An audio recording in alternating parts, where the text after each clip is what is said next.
เอาคนมีคนหมอกกับพี่หมอกกับพี่ไป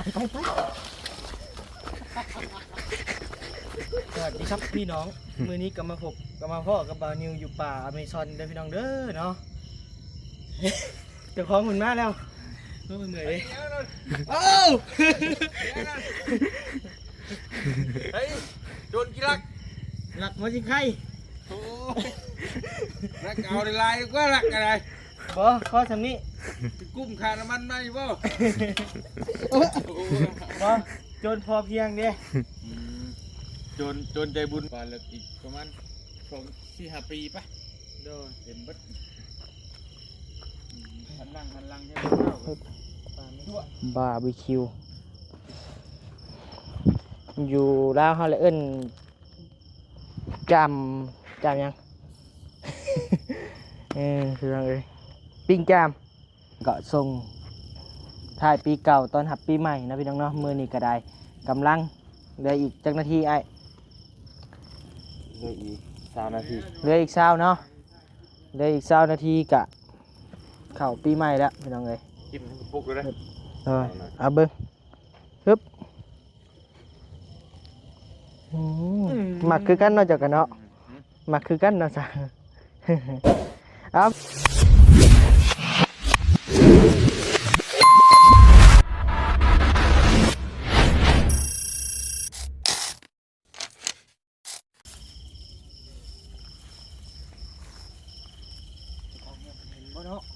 โอ้ระวังนี่นอนแล้วมาจัก รับแล้ว มันก่อนบ่มีไผเอาเลย เอาเลยบ่ เอาเลย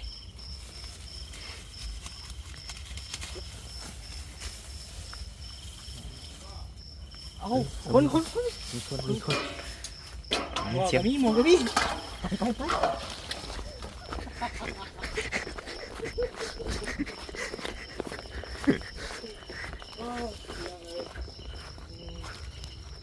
มันนอน หมอแหกแต่กระโปงกับมีบาดนี่โอ้ตายสวัสดีครับพี่น้อง มื้อนี้ก็มาพบกับมาพ่อกับบาวนิวอยู่ป่าอเมซอนเด้อพี่น้องเด้อเนาะ เจ้าของหุ่นมาแล้วเหนื่อยเลยเอ้า เฮ้ยโดนกี่ลัก หลักมาจริงใคร โอ้ลักเอาในลายก็ลักอะไร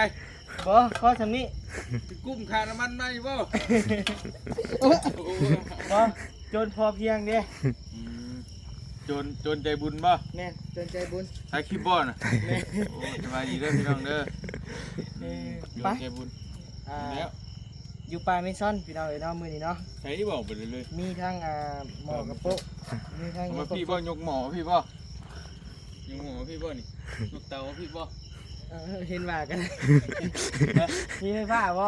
หมูมีแล้ว อย่าแล้ว นี่อุดมสมบูรณ์ได้นี่พูด โอ้ม่วงเนาะ เบิดต่อไปเลิกอีกประมาณ4-5 ปีป่ะ โดน เต็มเบิดหันหลังให้มาข้าวกัน ป่าเมซ ชั่ว อน คุณโดด เนาะคะแนนว่าบุคาเวียนจะตกแต่งไฟใส่นี่ก็คักเด้นี่ มีลายสีเขายังบ่มี หลักพ่อเลยพี่น้องเอ้ย ไล่สดโดดปีนิเกีย คุณเจ้าเพิ่นมานั่นพี่น้องเอ้ยเนาะมาหลักเขาสิไข่ผู้เฒ่าผู้เจ้าเพิ่นรถเอิ้นกินน้ำเลยบาดนี้ก็เลยว่าจำเป็นพี่น้องเอ้ยบาดนี้เนาะ สบายดีเด้อเจียงเด้อ โอ้ย โอ้ย สบายดีที่นั่นรักยังบ่รัก หลัก สิ ผู้ ไข่ สิไข่หลักก็หลักน้อยเดียวนี่เพิ่นบ่จนพอเพียง จูนเมตตาป่ะ แม่น เยียดเบิดดิ เพิ่นจะขอบมาเบิ่งไข่เอาก่อน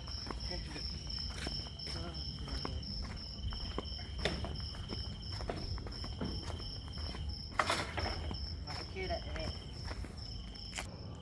พี่น้องทางวันนี้ก็ซื้อบาร์บีคิวมาพี่น้องเอ้ยเนาะมานั่งปิ้งนั่งโอ้นั่งลมกันนี่แหละพอได้สร้างสีสันพี่น้องเอ้ยสบายดีเด้อ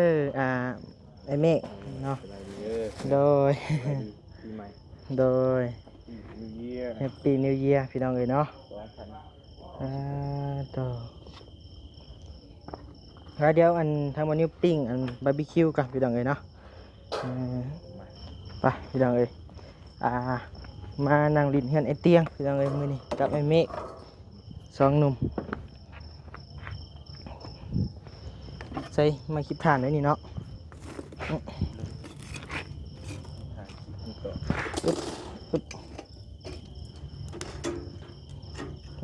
พี่น้องเอ้ย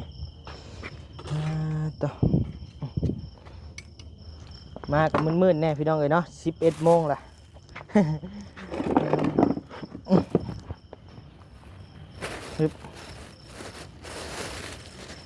บาร์บีคิวพี่น้องเอ้ยซื้อมาแต่สวรรค์พุ่นแหละ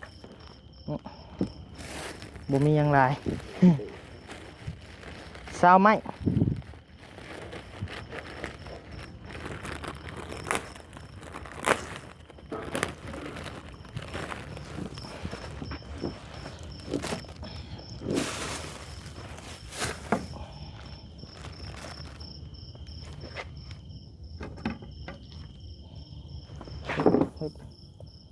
บาร์บีคิวอยู่ลาวเฮาเลยเอิ้นจำยัง คือว่าปิ้งจามต่อทางไอเตียงกะอาจจะฮอดเนาะอาจจะเดินทางมาฮอดพี่น้องทางวันนี้กลับไปกินเลี้ยงอยู่เฮือนเอื้อยอยู่ในเมืองพุ่นแหละกะอาจจะกลับมาคักได้นี่หนังพิงไพ่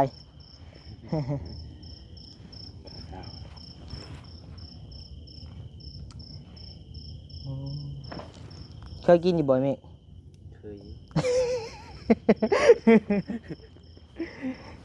ได้ทานซาวดำมันอีกก็ได้ ถามน้องดำน้องเอ้ย น้องดำสายจวด ถามสอบเนี่ย เนาะน้องดำกับพี่ดำจวดคือกันเนาะพี่ดำเนี่ยก็จวด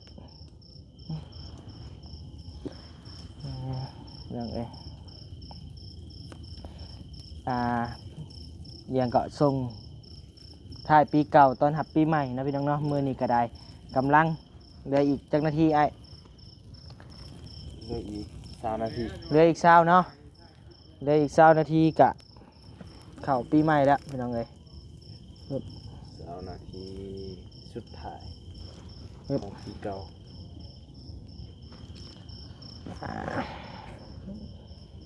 เข้าสู่ปีใหม่พี่น้องเอ้ยบาดปิ้งบาร์บีคิวต้องปิ้งไผ่แห้งเลยเนาะไม่มาบ่ธรรมดา ไม่จาม มาพอ ได้ซะ เห็นทีเจ้าเพื่อนสิหาจุกินติ ในได้มันกระทันหันว่า บ่ได้เตรียมหยังเลยนะก็ได้ปุกกระปักกระปุกเลย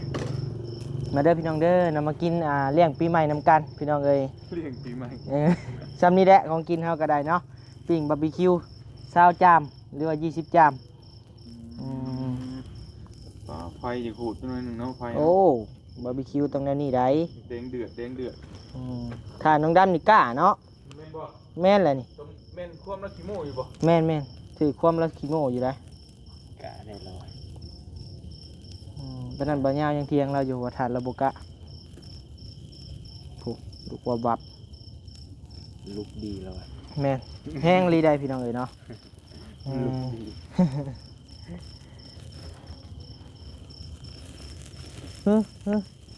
เอาแล้วบาทนี้เอาแล้วทีนี้ มันดำไหมดำ ดำเลยดำสมชื่อ เห็นแล้ว พี่น้องเอ้ย ดำ อึบมานั่งอบอุ่นกันพี่น้องเอ้ยมื้อนี้เนาะรอถ่าปีใหม่พี่น้องเอ้ยเบื้องนี้ไผ่แห้งกว่าเนาะ แม่มันเยอะ เฮาก็บ่เอาหยังมาเนาะเอาน้ำเอาหยังเนาะต่อ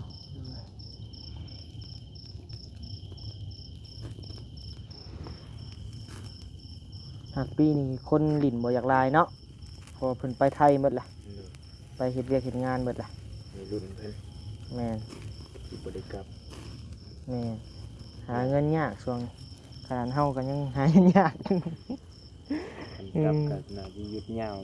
ช่วง แม่ สงกรานต์พุ่นแหละ มันแหล่ได้เนาะไอ้เนาะนี่เนาะ เติบ ฐานเรากล้าลี่นี่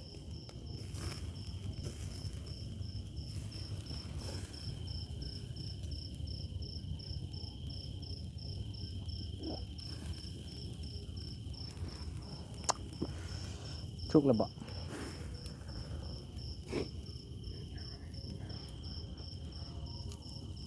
อยู่ต่างประเทศเพิ่นมักกินได้นี่เนาะบาร์บีคิวหอม อาหารฝรั่งตัว เจ้าเคยกินบ่ไอ้อาหารพลังเจ้าเคยกินอยู่ คืออยู่เนาะ แล้วคนมันนอก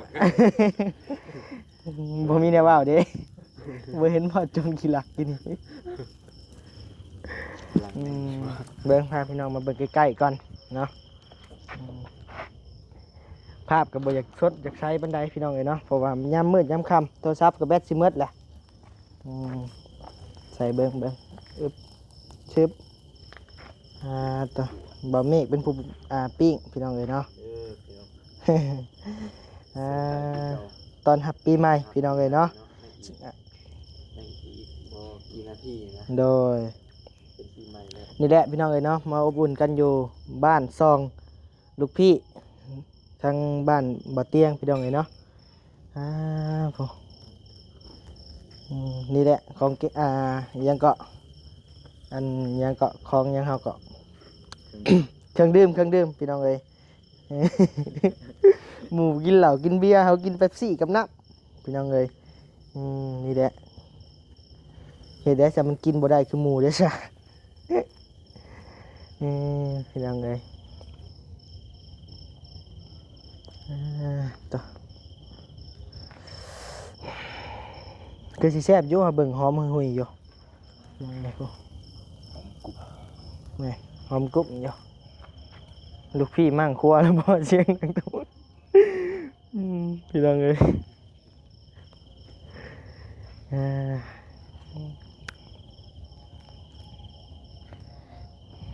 พอค่าอันบาร์บีคิวเห็ดแบบนี้ขายจะขายดีไปจังไอเฮาลองเปิดห้านเบิ่งบ่ กิจการเสริม เสียเงินมาได้ใช้เปิดบ่านี่ หันออกมานอกคือนิว ห้านยัง คือตรงที่ ไปหันก็ใช้5แข้งหรือว่า เนาะตั้งบ่แม่นอันมืออาชีพเนาะ เกินกำคือเลยนะแบบนั้น เด้อ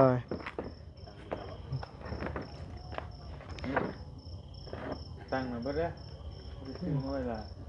เด้อ เป็นยังตัวนั้นมั้ย ตัวหินน่ะบ่โอ้นั่งเตียงก็ได้ตินั่งเตียงก็ได้ติ อันนี้ก็ได้ค่ะ เอานั่นก็ได้ กินอิ่มแล้วก็นอน ได้อยู่เด้ ได้2ระบบอยู่ฮะ ได้อยู่ ตั้งไว้แล้วแหละนี่ ฮะโอ้มันสิจบคลิปเลยได้นี่ จบยังไวแท้ ฮะเฮ็ดได้ซะ อืม มันนี่ได้เด้ซะเดี๋ยวปิ้งให้ลูกพี่กินก่อนพี่น้องเอ้ย ชิมมันก่อนนะ จบไป มันยังบ่สุดมันยังบ่สุด มันยังบ่สุด เป็นหยังว่ามื้อดีวะ มาพี่น้องเอ้ย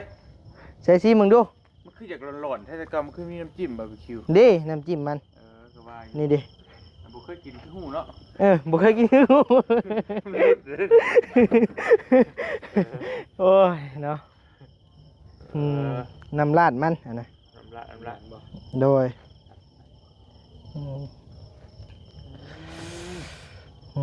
แซ่บบ่ บ่ครับเนี่ย บ่แซ่บปานใดต้องได้จิ้มก่อนเนาะเด้หัวจิงไข่ทาแต่ว่ามันยังบ่ถูกซ้ำ ถามมันเหี้ย จิ้มเอาไหม โทษเด้อ พี่น้องเลยกินให้มันปุกเลยนะ rồi à bưng húp mặc cứ cắn nó cho cả nó mặc cứ cắn nó sao เอาพี่น้องเอ้ยเนาะทางวันนี้ก็สิได้ลำลาก่อนพี่น้องเอ้ยเนาะเดี๋ยวนั่งเข้าดาวก่อนพี่น้องเอ้ยเนาะตอนหับปีใหม่ก่อนนะพี่น้องเนาะเดี๋ยวเฮ็ดอาหารกันกินก่อนพี่น้องเอ้ยเดี๋ยวพอกันในคลิปหน้าเด้อพี่น้องเด้อเนาะโดยสบายดีบ่เตียงจบมาไว ไปไวเด้โดยหลักคนสิงใครไปเลยได้นี่บ๊ายบายพี่น้องเอ้ย